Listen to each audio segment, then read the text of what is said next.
Coucou les graines de joie, bonsoir, bonsoir et bienvenue dans le live 38, nu et vulnérable, ma vie d'entrepreneur. Voilà, et je vous fais cette petite vidéo ce soir en direct de la Méditerranée du Grau-du-Roi. Je passe un petit week-end sympa avec mes enfants, joie de se retrouver tous les trois, tranquillement avec Miss Sunflower qui nous permet de vadrouiller un petit peu à droite à gauche. Bon, il y a pas mal de moustiques ici, j'espère que je vais arriver à faire ma vidéo. Ah là là. Et puis, d'abord, bonjour. Ah, coucou Émilie. Coucou Marcel. Eh bien, alors aujourd'hui, qu'est-ce que j'ai envie de partager ? J'ai envie de partager à propos du leadership, de la position de leader, qui est une posture qui n'est pas toujours facile à accepter, à tenir. Et en même temps, je pense qu'on a tous en nous quelque chose de ce leader, voilà, qu'on a besoin de réveiller et qui, pour moi, le leader, c'est celui qui garde le cap, en fait, quoi qu'il arrive, qui va tracer sa route, qui va ne pas forcément suivre les lignes toutes tracées. Alors pourquoi je vous parle de ça ? Parce que c'est un petit peu, je dirais, la suite de ce que je vous ai raconté hier avec les échanges très, on va dire, assez dynamiques, nous allons dire, avec mes amis de l'agro, là, puisqu'on n'est pas forcément d'accord sur tout, et c'est OK, hein. Et pourquoi je parle de cette posture de leader ? Parce que c'est vrai que pour moi, c'est vraiment choisir ma route, en fait.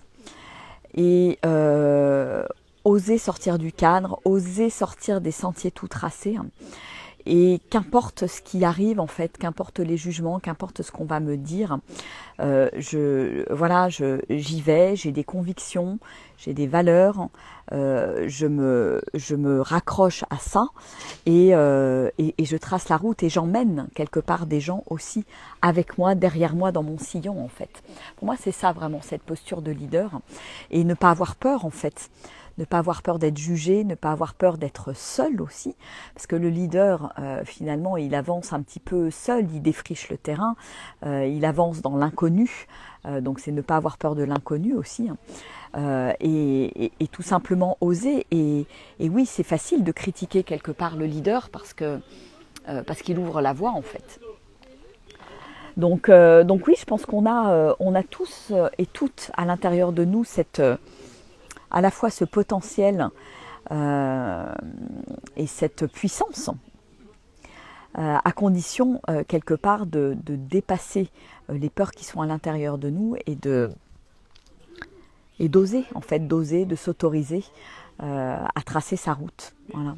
Et moi, de nombreuses fois, j'ai senti que je me suis sentie seule un petit peu sur le chemin, à me dire, tiens, tu as finalement bifurqué d'une voie classique, tu as suivi l'élan de ton cœur, et il y a des fois c'est pas facile. Des fois c'est pas facile parce que il faut assumer à plein de niveaux, que ce soit au niveau psychologique, émotionnel, au niveau matériel, à plein de niveaux. Et en même temps, il y a comme une conviction à l'intérieur du leader d'être sur le bon chemin, en fait. C'est je suis mon cœur, je suis mes élans, et tout est parfait finalement.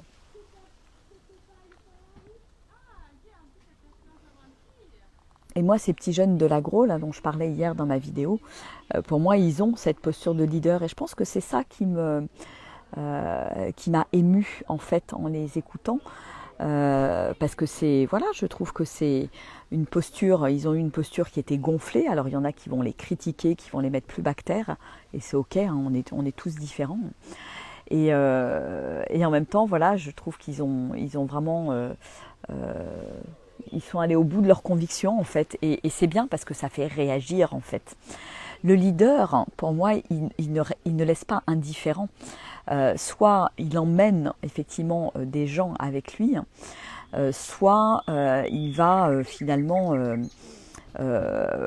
voilà, subir des critiques, être critiqué, parce que c'est facile de critiquer un leader, de critiquer quelqu'un qui se bouge, de critiquer quelqu'un qui a des idées affirmées, assumées pleinement. Et c'est plus facile de le critiquer. Voilà.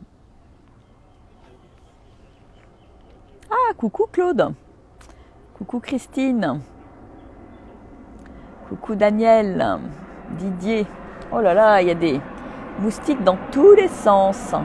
Coucou Armel, Patricia, Frédéric, Émilie. Yes, je suis en balade.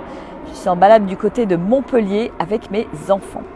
Voilà, donc Tiens, qu'est-ce que vous en pensez, vous, de cette posture de leader? Je pense que on l'adopte aussi dans certaines situations, dans certains cas, même si c'est pas tout le temps. Mais voilà, moi je trouve que c'est parfois pas confortable. Et en même temps, c'est tellement, je dirais, c'est tellement beau de laisser cette partie de nous s'exprimer finalement. Donc laissons le leader en nous s'exprimer. Je pense que c'est vraiment, vraiment, vraiment important. Le monde a besoin de leaders, le monde a besoin voilà, de gens qui sont ancrés, connectés dans leur cœur et qui portent haut et fort leurs valeurs. Parce que je pense que c'est ça qui fait avancer le monde aussi. On a besoin de personnes qui apportent de nouvelles idées, qui sortent du lot, qui lance des pavés dans la mare aussi. Moi, j'ai trouvé ça très bien, finalement, toute cette polémique autour des agros. Alors, c'est rigolo parce qu'apparemment, on en parle dans la presse, etc., sur la radio, par rapport à cette grande école, et ces élèves qui osent, je dirais, sortir des voies toutes tracées. Et en même temps, je trouve que c'est super parce que ça soulève un débat, en fait. Ça soulève pas mal de choses et ça permet de se positionner aussi. Voilà. Et le leader, voilà, il a aussi le courage de se positionner et d'assumer qui il est.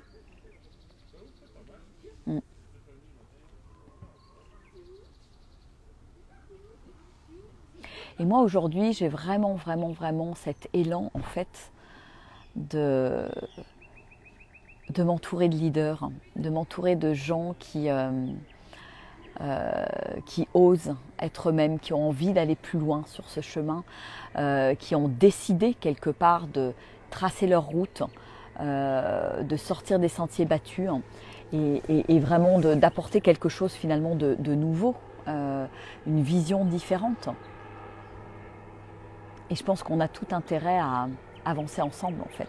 Ouais.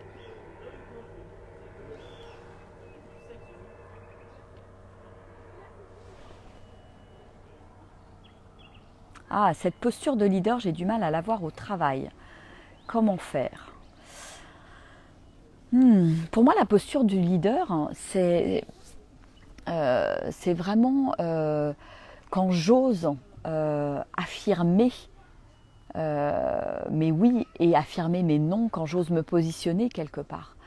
Et même si les autres ne sont pas d'accord, ne pas avoir peur du regard de l'autre, ne pas avoir peur des critiques, des jugements, et voilà, et oser ma voix en fait, oser me positionner, oser prendre ma place, même si c'est difficile.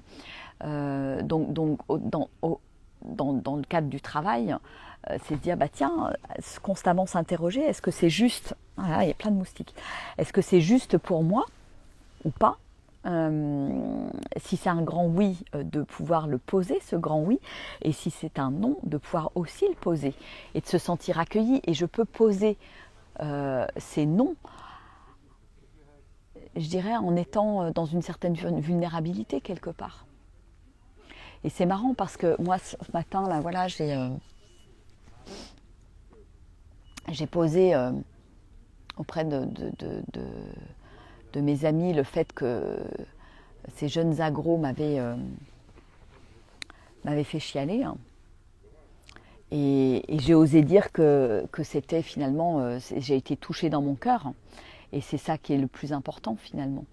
Et c'est ça qui, je pense, à couper court un petit peu aux échanges, aux critiques, aux choses un peu difficiles, un peu véhémentes. Parce qu'il y a un moment donné, voilà, j'ai dit ce qui se passait pour moi, j'ai dit comment je le vivais. Et ça, pour moi, c'est aussi une posture de leader, c'est oser affirmer ce qui est là pour moi. Qu'importe ce qui va être dit, en fait. Donc voilà, donc c'est pour moi, c'est une question, ouais, arriver à se positionner, voilà, dans le cadre du boulot, pourquoi pas, effectivement, ça me paraît être de cet ordre-là, quoi. Ouais, oser dire tes idées, tes choix, ouais. Avoir peur d'être jugé, en fait, ouais, exactement. Ouais. Ouh là là là là là là, ça attaque, hein. Donc voilà, donc pour moi c'est un entraînement de tous les jours quelque part, c'est challengeant parce que très souvent on peut être, je dirais, dans la réaction. Et c'est en faisant, voilà, le leader pour moi il fait un pas de recul, il rentre pas forcément dans l'arène, il trace sa route en fait et il respecte ce qui se passe à côté aussi. Voilà, même si on n'est pas d'accord, même si on n'a pas les mêmes convictions, le leader, ça ne l'empêche pas d'avancer en fait. Et c'est pas à confondre avec de l'individualisme, parce que le leader, il avance avec ses idées, hein, mais ses idées qui sont bonnes pour lui, pour les autres et pour le monde quelque part. Voilà, et c'est ça qui est le plus important. C'est ça qui est le plus important. Quelqu'un qui est égoïste et individualiste, il va penser qu'à lui. Mais quand c'est quelque chose de beaucoup plus altruiste et quelque chose qui, voilà, qui concerne la communauté, qui concerne le monde, qui concerne, je dirais, la société, ben on n'est plus du tout dans le registre de l'individualisme. Voilà. Voilà ce que j'avais envie de vous partager ce soir. Voilà, donc bienvenue aux leaders dans, je dirais, dans mes accompagnements. Je crois que c'est voilà, moi j'ai vraiment envie de vous accompagner à un autre niveau de leadership et voilà, dans vos vies, dans vos business. D'oser poser ses oui, d'oser poser ses non, même si c'est pas facile, et de prendre sa place, d'avoir confiance pleinement en fait. Voilà. Donc si vous sentez que ça vibre à l'intérieur de vous, que vous avez envie d'aller plus loin dans ce leadership, ben je vous invite à réserver votre Magic Call, parce que pour moi le leadership c'est aussi lié à cette liberté d'être. Et c'est le leader, il exprime cette liberté par ses oui et par ses non qui sont posés avec justesse, au bon endroit, au bon moment. Voilà. Donc oui, si ça vous attire, si ça vous appelle, je vous invite vivement à prendre contact avec moi. On échange autour d'un Magic Call et voilà, et ça vous permettra peut-être de débloquer certaines choses, d'avancer. Et si vous avez envie d'aller plus loin encore, voilà, pourquoi pas rejoindre un de mes accompagnements. Voilà, que ce soit en one-to-one, en mastermind, en immersion nature. Je vous rappelle qu'il y en a 2 qui sont prévus et uniquement 2 pour l'instant. Une pour le week-end de Pentecôte début juin et une autre fin juillet, voilà, pendant les vacances scolaires du 25 au 29. Voilà. Allez, je vous fais des gros bisous. Je vous embrasse bien fort. Si vous regardez cette vidéo en replay, je vous invite à mettre un hashtag replay. Coucou Monique, coucou Émilie. Et puis, on se retrouve demain pour un nouveau partage. Voilà. Allez, je vous embrasse bien fort. Ciao, ciao. Au revoir.